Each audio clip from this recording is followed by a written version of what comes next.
नमस्कार।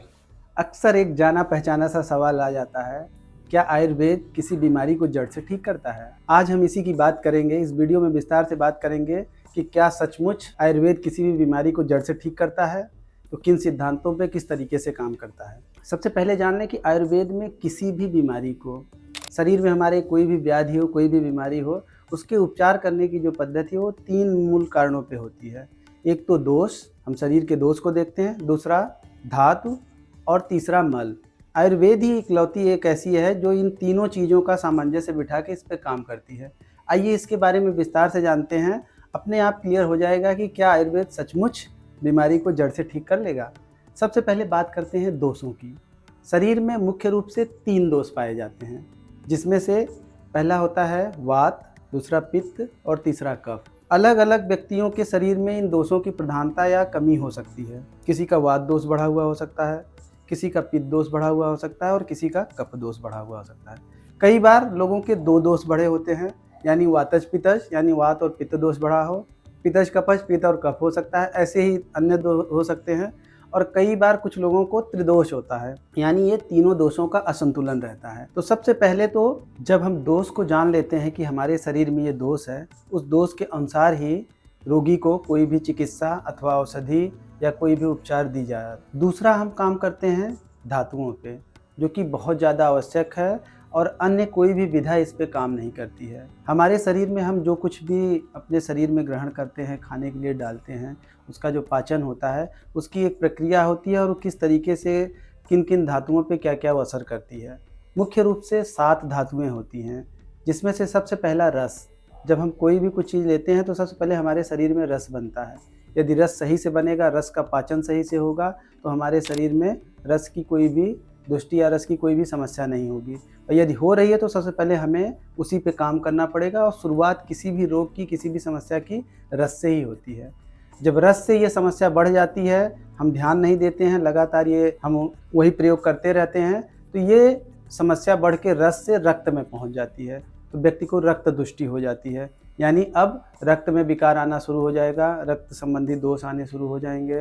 वो किसी भी रूप में, स्किन डिजीज या किसी अन्य रूप में भी वो बाहर निकल सकता है। फोड़े फुंसी कुछ भी हो सकते हैं उसको जो है। और यदि उस समय भी हमने ध्यान नहीं दिया या उसके विकार बाहर नहीं निकले, किसी प्रकार से उसके लक्षण हमें समझ में नहीं आए, तो ये लगातार बढ़ते बढ़ते पहले रस से रक्त में गया, फिर रक्त से ये पहुंच जाता है मांस, यानी मांसपेशियों में दर्द या मांसपेशियों में ऐंठन, मांसपेशियों में समस्या, बहुत सारी प्रकार की समस्याएं मांस में होनी शुरू हो जाती है।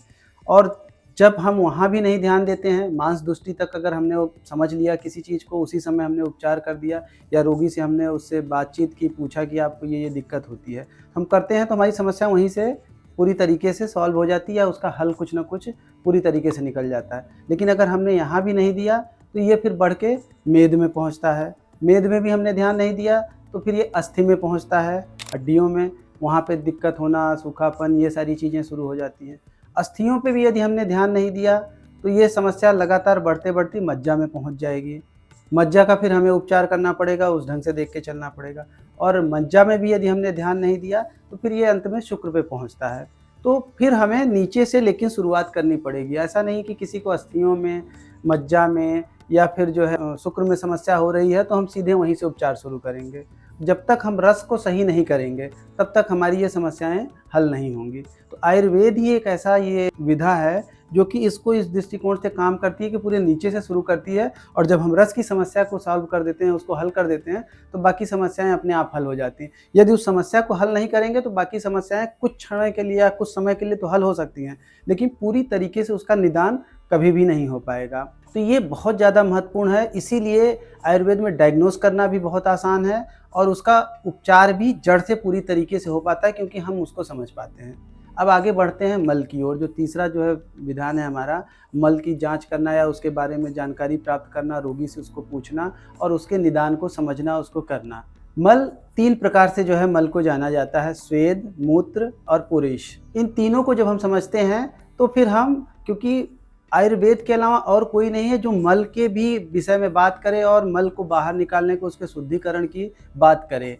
लेकिन ये आयुर्वेद चाहे पंचकर्म के माध्यम से, चाहे औषधियों के माध्यम से इस सब की बात करता है, इसका निदान करता है। क्योंकि मल जब तक कुपित रहेगा, मल नहीं शुद्ध होगा, जब तक आपकी आंतें नहीं क्लियर होंगी, तब तक आप किसी भी बीमारी, किसी भी समस्या से पीड़ित हो, आपको पूरी तरीके से कभी भी आराम नहीं मिल पाएगा। तो इसके लिए भी अलग अलग तौर तरीके अपनाए जाते हैं। इसीलिए बार बार कहा जाता है कि व्यक्ति को पंचकर्म अवश्य लेना चाहिए, क्योंकि स्वेद हमारा तभी सही होगा, मूत्र सही होगा, मल तभी सही होगा जब हम समय समय पे अपने शरीर का पंचकर्म कराते रहेंगे। तो यदि कभी भी आपको कोई भी समस्या हो रही है, अगर हम शुरू में उसको ध्यान नहीं दे रहे हैं, नज़रअंदाज कर रहे हैं, तो धीरे धीरे उस समय हमें वो बात तो नहीं समझ में आती, लेकिन जैसे जैसे समय बढ़ता चला जाता है, हमारी समस्याएं नए रूप लेती चली जाती हैं और धीरे धीरे उसका असर हमारे शरीर के अन्य अंगों पे, अन्य जगहों पे होना शुरू हो जाता है और अंत में हार्मोनल डिसऑर्डर तक की स्थिति पहुंच जाती है। फिर सब चीज़ों से थक हार के आदमी अंत में आयुर्वेद की शरण में आता है और अपेक्षा करता है कि आयुर्वेद बहुत कम समय में पूरी तरीके से जड़ से ठीक कर दे।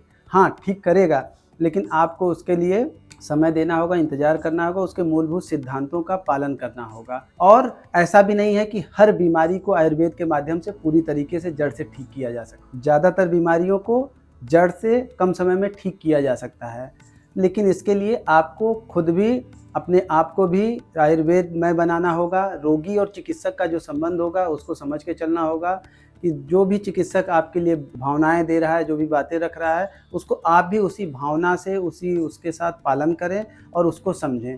आप देखेंगे निश्चित रूप से आपको बहुत अच्छे परिणाम मिलेंगे। आज के लिए इतना ही। धन्यवाद।